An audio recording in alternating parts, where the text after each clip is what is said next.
హెలికాప్టర్ల ద్వారా వరద బాధితులకు ఆహారం, నీళ్లు, పాలు అందించాలని సీఎం చంద్రబాబు ఆదేశించారు. రాష్ట్రంలో వరద పరిస్థితులపై మరోసారి ఆయన ఉన్నతాధికారులతో సమీక్షించారు. 3 పూటల బాధితులకు ఆహారం అందించాలన్నారు. చిన్నారులు, గర్భిణీలకు పునరావాస కేంద్రాలకు తరలించాలని ఆదేశించారు. బోట్లు ఎక్కడెక్కడ తిరుగుతున్నాయో మ్యాపింగ్ చేయాలన్నారు. ఒకే ప్రాంతంలో కాకుండా మారుమూల ప్రాంతాలకు వెళ్లాలని సూచించారు. మధ్యాహ్నం కొంతమేర వరద ప్రవాహం తగ్గుతుందని అంచనా వేశారు. లంక గ్రామాల్లో సమస్యలపై అధికారులను అప్రమత్తం చేయాలని కలెక్టర్లను ఆదేశించారు. ఎవరు ఆందోళన చెందాల్సిన అవసరం లేదని, అందరికీ సాయం అందుతుందని చంద్రబాబు తెలిపారు. మేము ఇవ్వాల్సిన ఫుడ్ పాకెట్స్ కానీ అవన్నీ వెళ్తున్నాయి. ఇంకా మమ్మరం చేస్తున్నాం.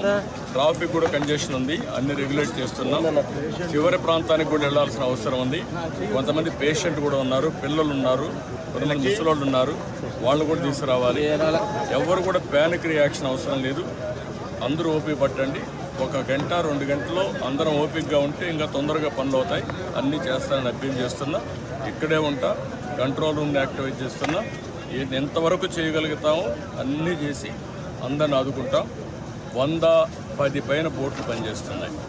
అదే మాదిరిగా 4-6 హెలికాప్టర్లు వస్తున్నాయి.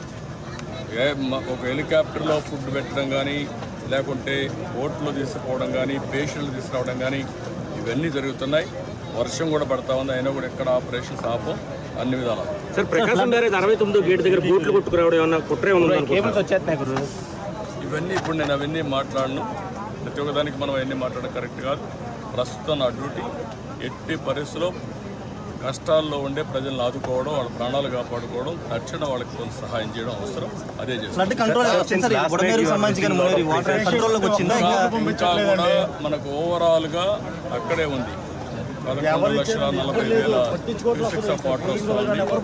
అది ఎప్పుడు రానంత